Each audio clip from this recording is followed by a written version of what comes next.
بسم الله الرحمن الرحيم. اللهم صل على محمد وآل محمد. اعوذ باللہ من الشیطان اللعین الرجیم. بسم اللہ الرحمن الرحیم. شروع کرتا ہوں میں اس خدا کے نام سے جو ہمیشہ بڑا رحم کرنے والا ہے. حضرات سامعین، السلام علیکم. عزیزان محترم،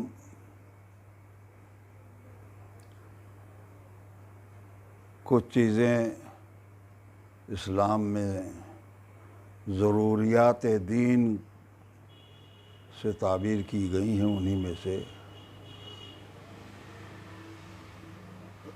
روزے کی اہمیت بھی ہے کہ روزے کو ضروریات دین میں سے سمجھا گیا ہے، اور اس کا انکار اگر کوئی کر دے تو دائرہ اسلام سے خارج ہے.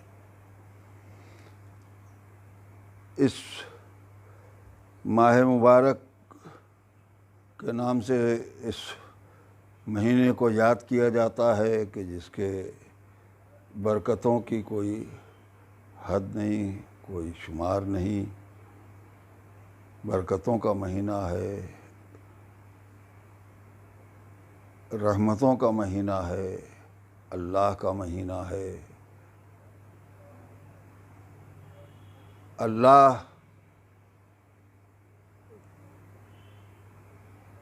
تمام صفات کمال کا جس طرح سے مالک ہے،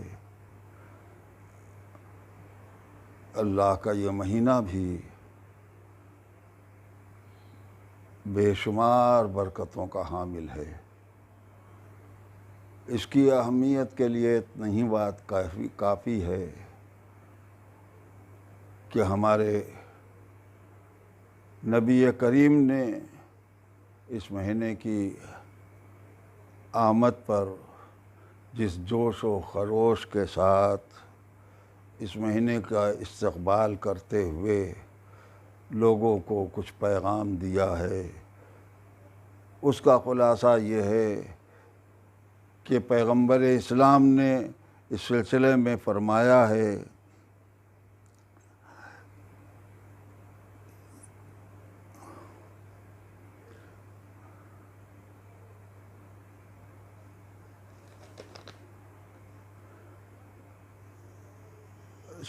تفصیل خطبے کی تو عرض نہیں کر سکتا، چند باتیں خلاصے کے طور پر وقت کے اعتبار سے صرف عرض کرتا ہوں کہ ہمارے نبی نے اس مہینے کے سلسلے میں یہ تاکید کی کہ یہ مہینہ تمام مہینوں میں سب سے افضل مہینہ ہے.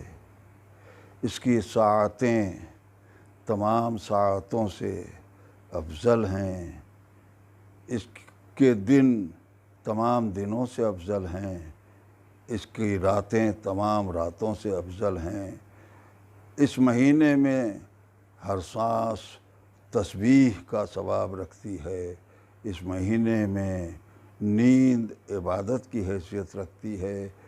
ان تمام اہمیتوں کو بیان کرتے ہوئے آخر میں یہ بھی پیغمبر نے فرمایا کہ لوگوں دعا کرو کہ تم کو ماہ رمضان کے روزہ رکھنے کی اور قرآن مجید کی تلاوت کی اللہ توفیق عطا کرے.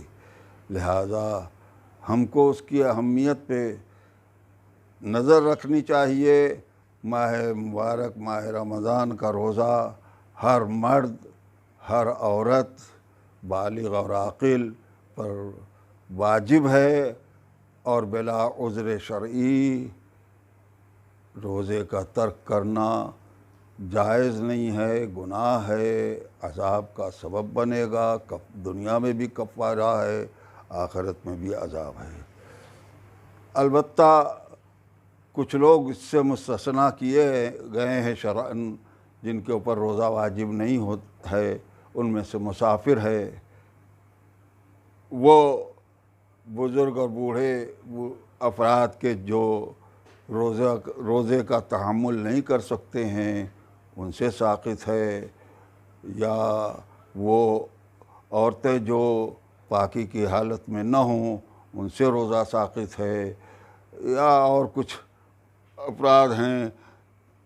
تو جن لوگوں سے روزہ ساقط ہے ان کو بھی اس کا بدل یا روزے کی شکل میں بعد میں قضا کے صورت میں روزہ ادا کرنا ہوگا، یا جو بوڑھے ہیں، بزرگ ہیں، یا ایک ماہ رمضان سے دوسرے ماہ رمضان تک جن کی بیماری مستمر اور مستقل ہے ان کے لیے کفارہ ہے، روزے کی قضا نہیں ہے۔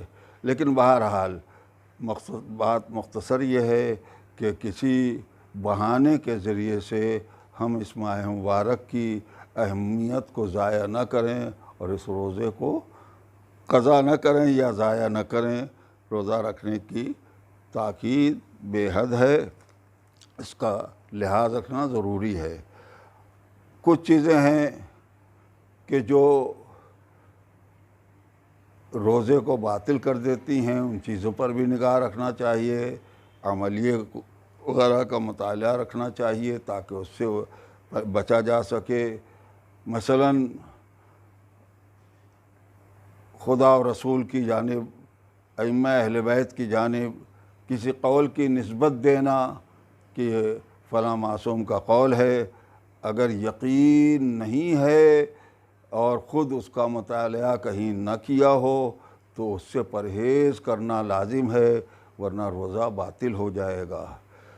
روزہ عبادت ہے اور قربتاً الی اللہ روزے کو رکھا جائے گا۔ جس طریقے سے نماز قربتاً الی اللہ ہے اسی طرح سے روزہ بھی قربتاً الی اللہ ہے۔ نیت اگر قربتاً الی اللہ ہے تو روزہ رہے گا۔ اگر کسی کا ارادہ ہے کہ اپنی صحت بنانے کے لیے روزہ رکھ رہا ہے تو وہ روزہ نہیں ہے۔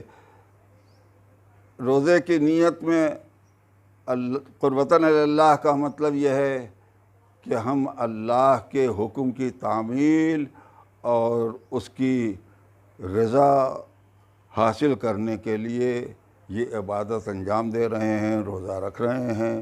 روزے کا ایک پہلا حصہ جو نیت کا ہے کہ روزہ رکھتا ہوں میں واجب قربتاً الی اللہ، تو روزہ رکھتا ہوں اس کا بھی مفہوم ذہنوں میں روزہ داروں کے رہنا چاہیے۔ اس کا مطلب یہ ہے کہ ارادہ ہونا چاہیے کہ صبح صادق سے لے کے غروب آفتاب تک کوئی کام ایسا نہیں انجام دیں گے جو روزے کو باطل کرتا ہے۔ یہ ہے اصل نیت روزے کی۔ اگر یہ ارادہ ہے تو روزہ ہوگا۔ مثلاً سفر کرنے کا ارادہ ہے تو روزہ نہیں رکھنا تو وہ روزہ نہیں ہوگا۔ اگر نیت کی جائے گی پہلے سے، اگر ارادہ ہے کہ کل ہم کو سفر کرنا ہے تو پھر نیت روزے کی نہیں ہو سکتی۔ اسی طریقے سے اور جو چیزیں روزے کو باطل کرنے والی ہیں ان سب کے لیے اس بات کا تقاضا ہے کہ آدمی اس کو نظر میں رکھے کہ یہ طے کر لے کم از کم اجمالی طور پر کہ ہم کوئی ایسا کام نہیں کریں گے، مثلا کھانا پینا جتنی چیزوں کے ممانعت ہے ان میں سے کوئی کام ایسا ہم نہیں انجام دیں گے جو روزے کے منافی ہے۔ یہ نیت میں اس کا تصور ہونا چاہیے۔ ماہ مبارک کی نیت خالص ہونی چاہیے، اللہ کی رضا کے لیے ہونی چاہیے۔ اور اس کے بعد یہ بھی پیش نظر رہے کہ جن لوگوں پر روزہ ساقط ہے، مثلا مسافر، اگر وہ گھر پہ لوٹ کے آ گیا تو اب اس پر امساک واجب ہے، یعنی کھانا پینا روزہ نہیں ہے مگر کھانے پینے سے پرہیز واجب ہے، امساک واجب ہے۔ روزے دار جیسا بن کے رہنا واجب ہے۔ کیوں؟ اس لیے کہ یہ احترام ماہ مبارک کا تقاضا ہے، حکم ہے۔ ہم کو جس طریقے سے روزہ رکھنے کا حکم دیا گیا ہے اسی طریقے سے امساک کا بھی حکم دیا گیا ہے۔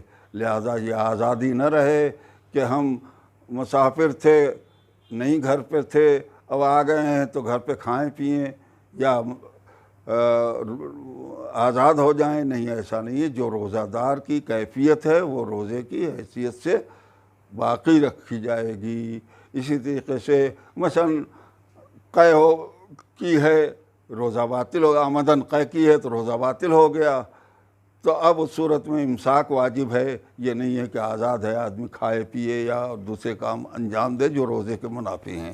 بہرحال ان چیزوں کے اوپر پوری نظر رہنی چاہیے، اس پر خیال رکھنا چاہیے۔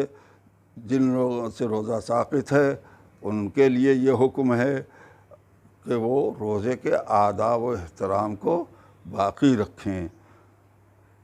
اس ماہ مبارک میں یہ بات بھی پیش نظر رہنی چاہیے کہ افطار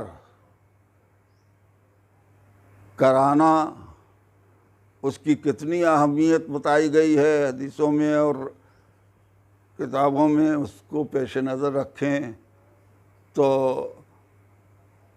پیغمبر کا فرمان ہے کہ اگر افطار کرائے کوئی کسی روزہ دار کو تو اس کے پچھلے سارے گناہ بخش دیے جاتے ہیں۔ اور بھی انعامات اور اجر بتائے گئے ہیں۔ میں صرف اتنا کہوں گا کہ یہ سب اپنی جگہ کے اوپر ہے، لیکن اجتماعات، جمعے اور جماعت وغیرہ کی کیفیت یہ سب مستحبات میں ہیں، اور اگر خطرہ ہے، احتمال ہے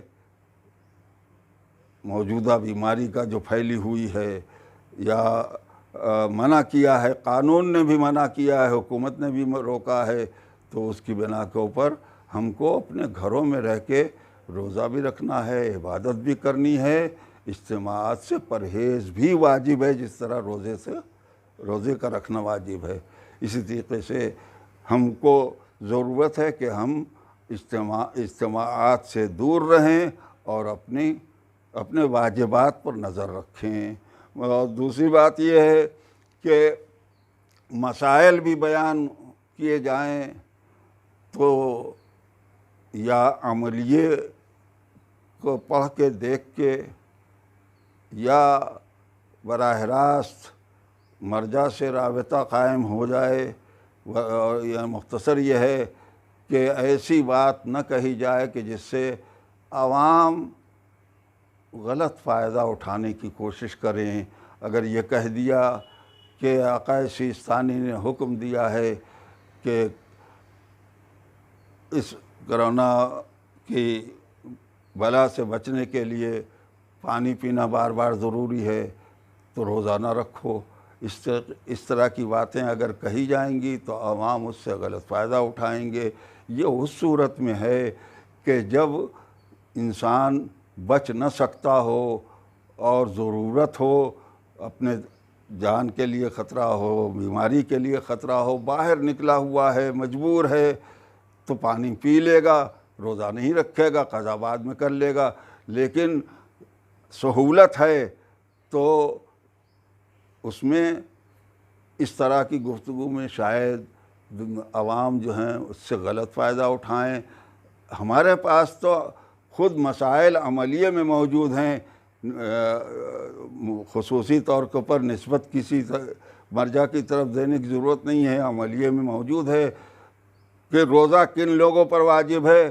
ان میں سے ایک شرط یہ بھی ہے، جیسے ساقط ہے مسافر پر، جیسے ساقط ہے بیمار پر، ویسے ہی ہے کہ اگر بیمار پڑنے کا اندیشہ ہے یا بیماری کے اضافے کا اندیشہ ہے تو اس صورت میں بھی روزہ ساقط ہے۔ تو جب یہ حکم موجود ہے تو ہم اس کو الگ سے واضح کر کے اگر کہیں گے تو شاید لوگوں میں جرأت پیدا ہو جائے روزہ چھوڑنے کی۔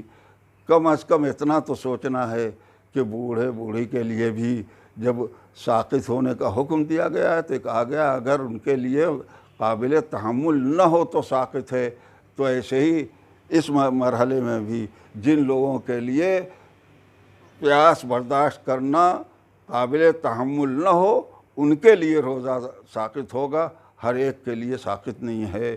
لہذا گھروں میں اگر ہیں اور محفوظ رہ سکتے ہیں تو ہم روزہ رکھیں، اس کی احترام کو باقی رکھیں، اس کی عبادت میں اللہ کے اس حکم میں کوئی کمی نہ ہونے پائے۔ ہم اس سلسلے میں یہ بات بھی کہنا ضروری سمجھتے ہیں کہ نبی کریم نے جب عظمت ماہ مبارک کی بیان کی تو اسی موقع پر مولا کائنات نے پیغمبر اسلام سے یہ سوال کیا تھا کہ اے اللہ کے نبی، اس مہینے میں سب سے افضل عمل کون سا ہے؟ تو نبی کریم صلی اللہ علیہ وآلہ وسلم نے جواب میں فرمایا تھا کہ الورع عن محارم اللہ، ان چیزوں سے بچنا کہ جن چیزوں کو اللہ نے حرام کر دیا ہے، یہ اس مہینے میں افضل ترین عمل ہے۔ اس کا مطلب یہ ہے کہ اگر گالی بکنا حرام ہے، شراب پینا حرام ہے، غیبت کرنا حرام ہے، اور دیگر محرمات جو کتابوں میں مذکور ہیں ان کو پیش نظر رکھ کر